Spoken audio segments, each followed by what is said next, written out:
பழனிசாமி அவர்களுடைய செயல்பாடெல்லாம் இந்த தேர்தல் எப்படி இருக்கு, தேர்தல் பரப்புரையில் எப்படி இருக்கு? ஒரு கூட்டத்தை கூட்டுறாரு, அதுக்கு மேலே ஒன்றும் பண்ண மாட்டேங்கிறாரு. அதை ஓட்டாக்குறதுக்கு அவருக்கு தெரியலையே. இன்னும் அந்த 3500 பேரை வச்சுக்கிட்டு ஓட்டிக்கிட்டு உட்காந்துக்கிட்டு இருக்கிறாரு. அவர் கூட்டத்தில் பாதியில் எந்திரிச்சு போகிறாங்க. அதெல்லாம் தடுத்து நிறுத்த வேணாமா? அந்த சாமர்த்தியம் வேணாமா?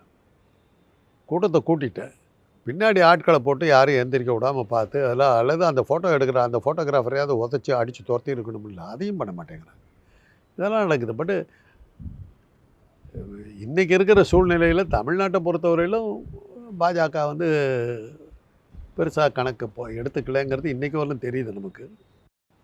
தமிழ்நாட்டை பொறுத்தவரைக்கும் திமுக அதிமுகக்குள்ளார தான் இருக்கும். அதை நம்ம சொல்ல முடியும் அப்படின்னு நம்புகிறேன் நான். பார்க்க தான் தெரியும்.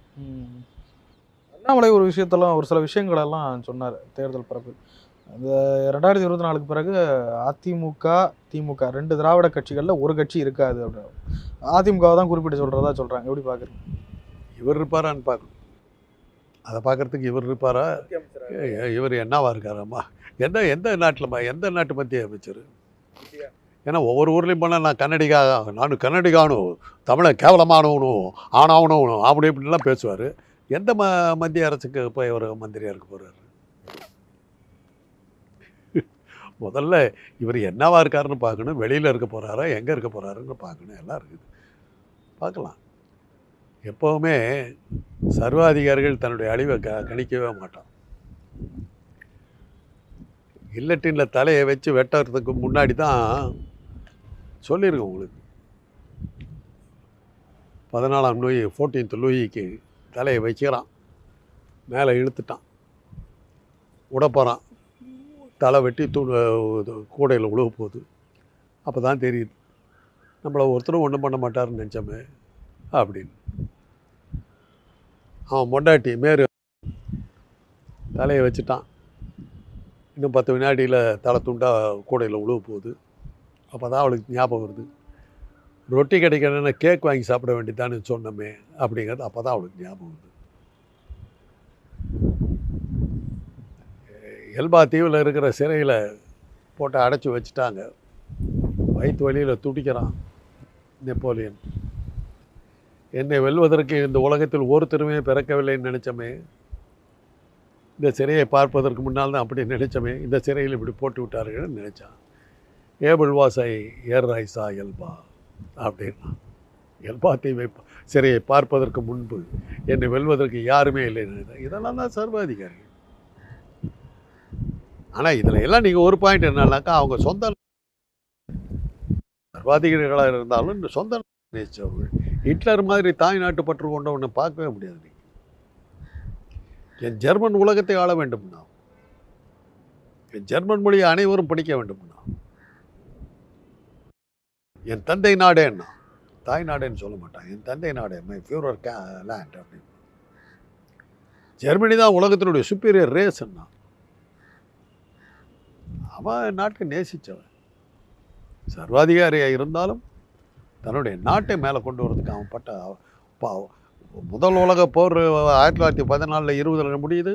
அடுத்த 20 வருஷத்துக்குள்ளார 1940 39 அடுத்த போர் வந்துருச்சு. அந்த 15 வருஷத்தில் ஜெர்மனியை உலக சக்தி மறுபடியும் உலக பெரு நாடுகளில் ஒன்றா கொண்டுட்டாங்க. அந்த அளவுக்கு பண்ணான். ஏதாவது இருக்கா நம்ம கணக்கில்? இருக்கா? வறுமையில் உழன்றுகிட்டு தனி மனித வருமானத்தில் கடைசி 20 நாடுகளில் 11 நமக்கு கீழே 11 நாடுகள் தான் இருக்குது. கடைசி 11க்கு வந்திருக்கும். சாதனை. இப்போ கேஸு குடிசைகளெல்லாம் கூட கேஸ் வச்சு சமையல் பண்ணிகிட்டு இருந்த காலம் போய் இன்றைக்கி கேஸுங்கிறது வந்து கோடீஸ்வரர் மாத்திரம் தான் பயன்படுத்துகிற அளவுக்கு 1000 ரூபாய் ஒரு சிலிண்டர். கேட்குறதுக்கு யாரும் இல்லை. தங்கம் நினச்சி பார்க்க முடியாது. அதே மறைஞ்சு அதெல்லாம் விட்டுருங்க, தங்கமெல்லாம் விட்டு மச்சு, அதெல்லாம் ஆசைப்படக்கூடாது. பெட்ரோல் தங்கத்தை விட விலை ஜாஸ்தி. நல்லா தான் இருக்காங்க மக்கள், மகா நிம்மதியாக இருக்காங்க, ரொம்ப சந்தோஷமாக இருக்காங்க. நான் என்ன மொழி பேசணும், நான் சாப்பிட கடவுளை கும்பிடணும், நான் என்ன படிப்பு படிக்கணும், எல்லாமே ஒன்றியம் தான் நிர்ணயிக்கும். நான் நிர்ணயிக்க முடியாது. நான் வந்து கிறிஸ்தவனாக்கா என் வீட்டில் வந்து இந்த மிஷின், அதாவது இந்த ஜேசிபி மிஷின் வச்சு என் வீட்டுக்கு இடிப்பீங்க. என்னை வந்து மாட்டுக்கறி தின்னான்னு அடித்து கொல்லுவீங்க. நவராத்திரி அன்னைக்கு மாட்டுக்கறி இது நான்வெஜ் சாப்பிட்டாருங்கிறாருங்க. ராகுல் காந்தி நான்வெஜ் சாப்பிட்டாராம் நவராத்திரி அன்னைக்கு. யார் சொல்கிறது? எந்த எல்லா ஒழுக்கமான பழக்க வழக்கங்களுக்கும் அத்தாட்சியாக இருக்கிற மோடி மகன். நீ இருப்பப்பா, நீ பொண்டாட்டி துரத்தி விட்டு அதுக்காக எல்லாரும் பொண்டாட்டி துரத்திட முடியுமா? நீ சீஃப் மினிஸ்டராக நின்ன குஜராத்தில் 2 தடவை நீ என்ன சொன்ன, கல்யாணம் ஆகலைன்னு போய் பேசின. பிரதம மந்திரி நிற்கும் போது தான் உனக்கு பிடிச்சாங்க. அப்போ தானே யசோதா பெண்ணுங்கிற ஒரு பெண்ணை திருமணம் பண்ணி கை விட்ருக்கேங்கிற விஷயமே தெரிஞ்சு டைவர்ஸ் கூட பண்ணல. அந்த அம்மா தனியாக கிடக்குதுன்றது அப்புறம் தான் தெரிஞ்சுது. அந்த மாதிரி ஆள் இல்லை நீ. அது மாதிரி நான் செய்ய முடியுமா? நீ ஏன் ராமனை கும்பிடுற? பொண்டாட்டி துரத்தி விட்டான், நீயும் ராமனும் ஒன்று. அதனால தான் ராமனுக்கு கோயில் கட்டு. எவ்வளோ சாமர்த்தியம் பாருங்க. பெரிய ராமனை, வயசு வந்த ராமனை வச்சாக்கா அங்கே சீதைக்கு செலை வைக்கணுங்கிறதுக்காக சீதையை இல்லாத ஒரு ராமனை சொல்லி பாலராமன் வைக்கிறேன். சீதைக்கு எங்கே கோயில் கட்ட போகிறாங்க தெரியுமா உங்களுக்கு? ஜெயிச்சா இவங்க மறுபடியும் ஆட்சிக்கு வந்தால் கச்சத்தீவில் சீதைக்கு, ஏன்னா இலங்கையில் தானே சீதை ரொம்ப நாள் இருந்தான். அதனால் இலங்கையில் சீதைக்கு கோயில் கட்ட போகிறாரு அப்படிங்கிற பெண்கள் தான் கவனிச்சு. எப்படி இருந்தது பார்க்குறீங்க சார் பாஜகவோட பிரச்சாரங்கள் எல்லாம்? அருமையாக இருந்தது. ரங்கநாதன் ஸ்ட்ரீட்டில் சும்மாவே க்ரௌடு நிற்கும். இன்னும் அவர் போன அன்றைக்கி ரங்கநாதன் ஸ்ட்ரீட்டு காலியாக இருந்ததுன்னாங்க. ரோட் ஷோவில் வந்து ஏதோ ஒரு பேப்பர் ஆட்டிக்கிட்டே போயிட்டு இருந்தார். காற்று வீசிக்கிறார் போல் இருக்குன்னு நினச்சாக்கா தாமரை சின்னத்தை காட்டிக்கிட்டு போயிருக்காரு. ஒரு இடத்துல நிறுத்தி பேச வேணா ஸ்டைலுங்க அது. விசில் ஸ்டாப் ப்ரொபகண்டான்னு பேர். ட்ரெயினில் இறக்குவாங்க, ஒரு ட்ரெயினை ஃபிக்ஸ் பண்ணுவாங்க. அந்த வேட்பாளர் பிரசிடென்ட் ஜனாதிபதி தேர்தல் நிற்கிறவர் அந்த ட்ரெயினில் வருவார். ஒவ்வொரு ஸ்டேஷன்லையும் நிறுத்தி அந்த ஸ்டேஷன் வச்சுட்டு போவார். அதுதான் விசில் ஸ்டாப் ப்ரொபகண்டா. இது மாதிரி இதில் ஒரு வார்த்தை பேசலை. போயிடும், போயிடும், எல்லோரும் நாசமாக போயிடுவாங்க, நான் மட்டுமே நல்லா இருப்பேன், அதை சொல்லிட்டு போயிட்டார். 10 வருஷமாக ஆட்சி பண்ணியப்பா என்ன பண்ண? மக்களுக்கு என்ன செஞ்ச? என்னுடைய ஆட்சி காலத்தில் இது நடந்தது, என்னுடைய ஆட்சி காலத்தில் இந்த நன்மையை பண்ணேன், என்னுடைய ஆட்சி காலத்தில் இந்த தொழில் வந்த, என்னுடைய ஆட்சி காலத்தில் இந்த கண்டுபிடிச்சோம், என்னுடைய ஆட்சி காலத்தில் இந்த இது நடந்தது. ஏதாவது ஒன்று திமுக அழிந்து விடும். தமிழை நேசிக்கிறேன், தமிழை நேசிச்ச தமிழுக்கு என்ன பண்ண நீ? அதை ஹிந்தியில் சொல்கிற, தமிழை நேசிக்கிறேன். உனக்கு உன் தாய்மொழியிலே நீ பேசாத ஆள். ஏன்னா குஜராத்தியில் பேசினா பதவி கிடைக்காது, அதுக்காக தாய்மொழியை கைவிட்ட ஆள் நீ. ஹிந்தியில் பேசினா அந்த பதவி கிடைக்குன்னு ஹிந்தி பேசுகிற ஆள் நீ. தமிழை காப்பாற்ற போறியா? உன் தாய்மொழியை தூக்கி ஆள் நீ வந்து தமிழை காப்பாற்ற போறியா? நம்ப சொல்கிறியா? என்ன நடந்ததுங்க? ஸ்டாலின் பேசுகிறாரு, இந்த 2.5 ஆண்டுகளில் என்னென்ன செஞ்சோங்கிறத வரிசையாக சொல்லிவிட்டு அதுக்கப்புறம் பாலிட்டிக்ஸ் பேசுகிறாரு. ஒன்றும் சொல்ல எல்லாரு. அண்ணாமலை அதிமுக வந்து டிடிவி தினகரன் தலைமையில் சொல்ல முடியாது. டிடிவி காசு இருக்குது, வாங்கிடலான்னு நினைக்கிறாரு. எடப்பாடி பழனிசாமி காசு இப்போ ஒரு அதிகாரிகளுக்கும் எங்களுக்கும் மத்தியில் தகராறு நடந்தது. ஒரு வெளிநாட்டு பயணம், அதில் அந்த ஒரு சேவை அமைப்பு, அந்த சேவை அமைப்பில் ரொம்ப நாள் வேலை பார்த்தவங்க இருந்து செஞ்சவங்களுக்கெல்லாம் இந்த ஒரு கான்ஃபரன்ஸ் நடக்குது. அதுக்கு அந்த வெளிநாட்டுக்கு போகிறதுக்கு ஏற்பாடாகுது. ஒரு அதிகாரி பயன்படுத்திக்கிட்டு தன்னுடைய மைத்துணியை அனுப்புறதுக்கு பிளான் பண்ணிட்டாங்க. அதில் அன்னைக்கு இருந்ததில் அதில் சீனியராக இருந்தது நான், இந்த மாதிரி நாங்கள் ஒரு 6-7 பேர். நான் பாதத்தை ஆசைப்பட எனக்கு தெரியவும் தெரியாது. எலிஜிபிலிட்டியாக இருந்த 10 பேரை தள்ளிட்டு இந்த அம்மா இந்த அதிகாரிகளுடைய மைத்துணி போகுது. அப்போ நாங்கள் எதிர்ப்பு தெரிவித்து இது ரகலை பண்ணும்போது அப்போ ஒரு நீதிபதி தான் அதுக்கு ஓவரால் தலைவர் அவர் தான். அவர் வந்து ஏப்பா அந்த அதிகாரி வந்து போகணுன்னு ஆசைப்படுறாங்க, விட்ருங்களாப்பா, வேறு சான்ஸ் நம்ம எப்படியா பார்த்து இது பண்ணலாம் அப்படின்னாரு. அதுக்கு நிஜமாக போக வேண்டிய அவர் அந்த கேண்டிடேட் நான் சொல்கிறாரு, இது அந்த அம்மா வந்து கேட்டிருந்தா நாங்களே விட்டு போயிருப்போமே சார்.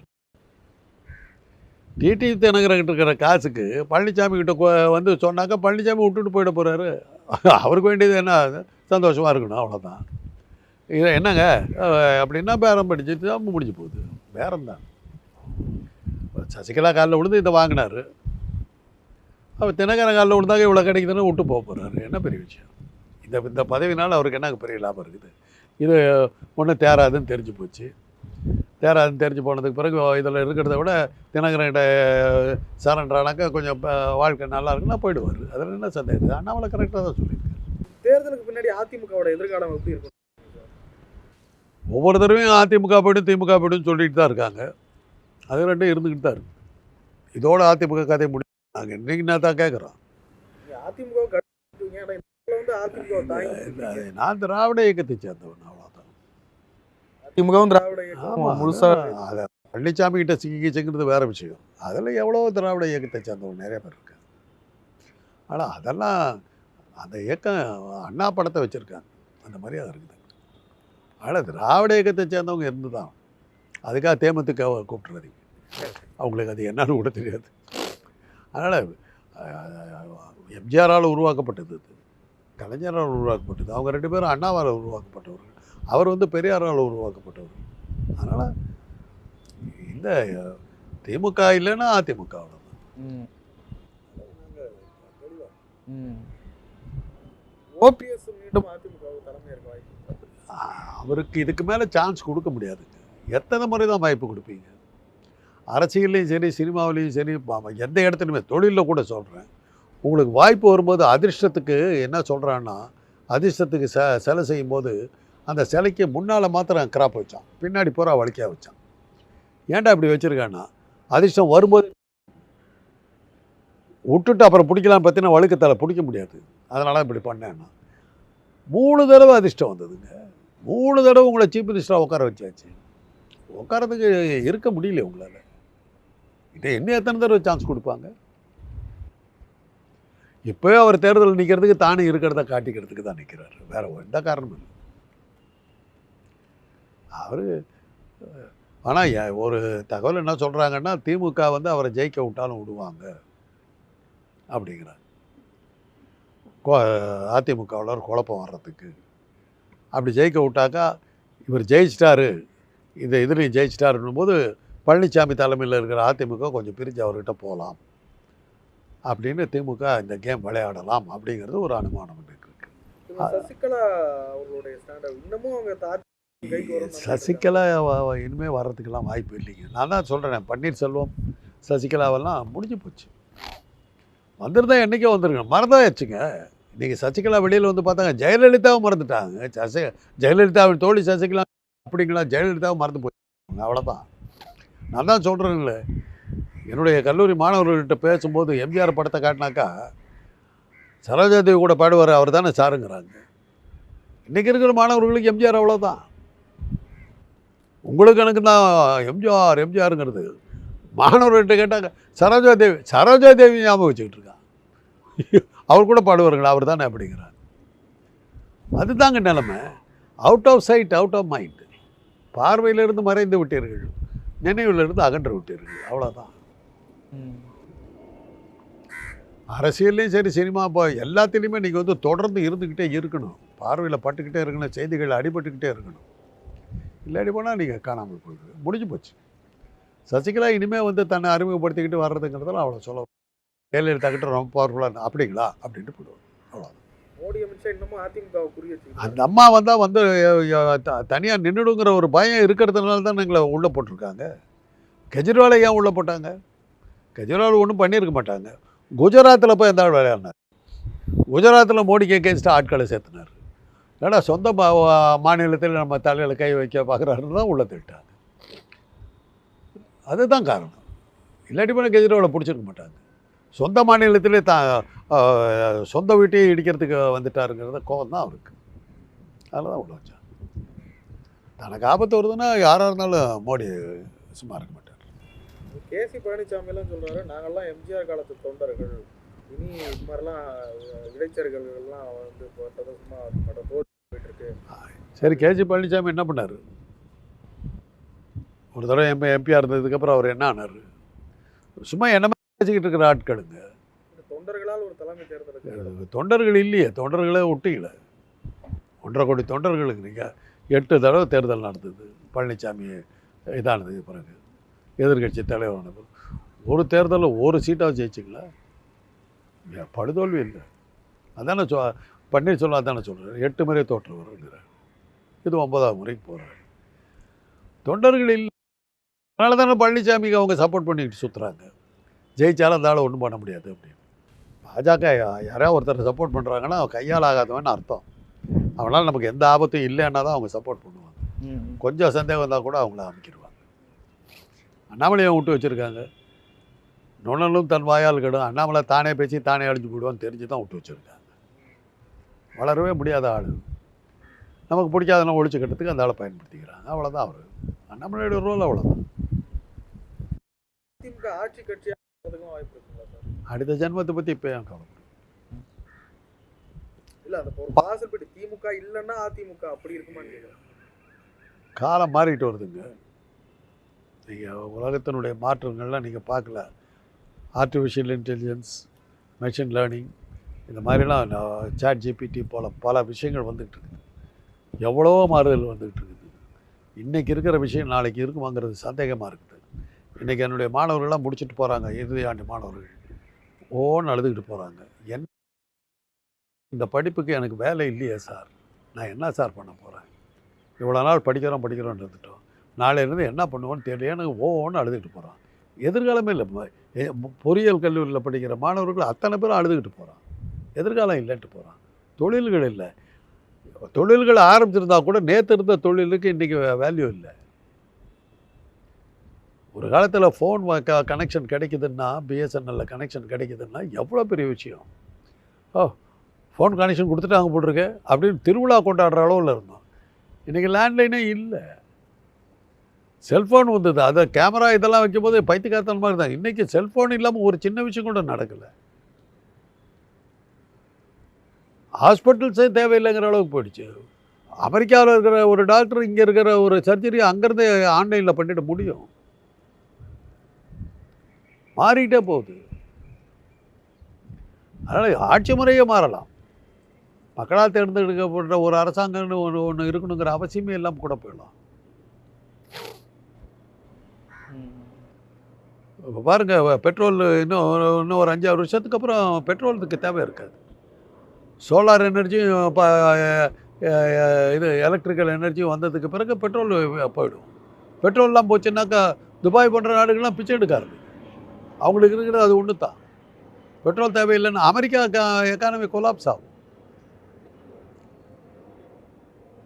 அதனால தான் இவ்வளவு நாள் அந்த எலக்ட்ரானிக் கார்ஸ் எல்லாம் கொண்டு வராமல் அவங்க தடுத்துக்கிட்டே இருந்தாங்க. இன்றைக்கி அதே மீறி வந்துருச்சு. இன்றைக்கி இருக்கிற மிகப்பெரிய தொழிற்சாலைகள்லாம் தேவைப்படாமல் போகலாம்.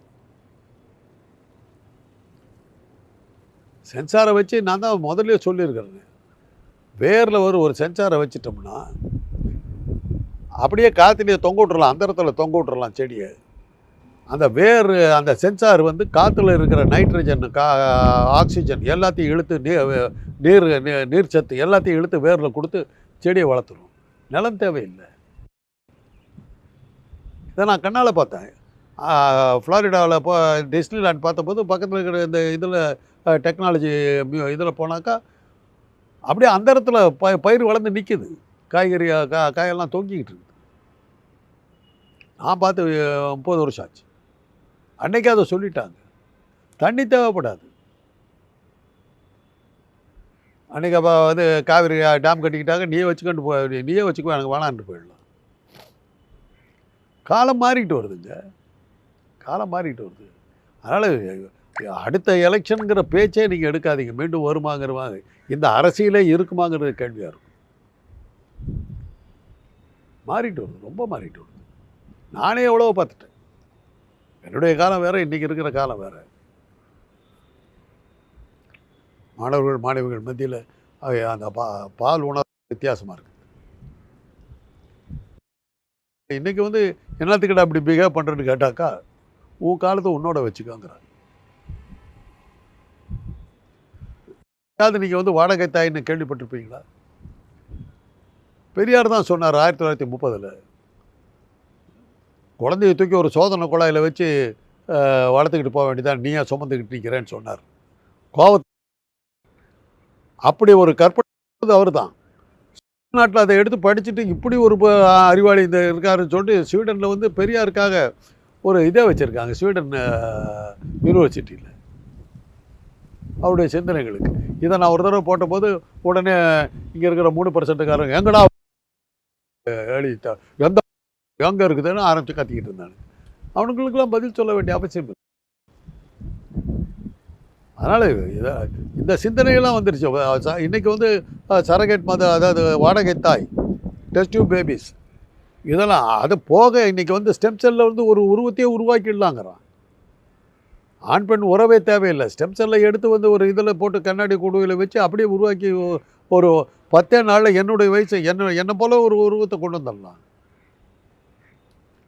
ஸ்பேர் பார்ட்டு இது ட்ரீட்மெண்ட் வரப்போகுது. ஏற்கனவே கிட்னியை செஞ்சுட்டாங்க, செயற்கையாக செஞ்சுட்டாங்க, ஸ்ப்ளீனை செஞ்சுட்டாங்க.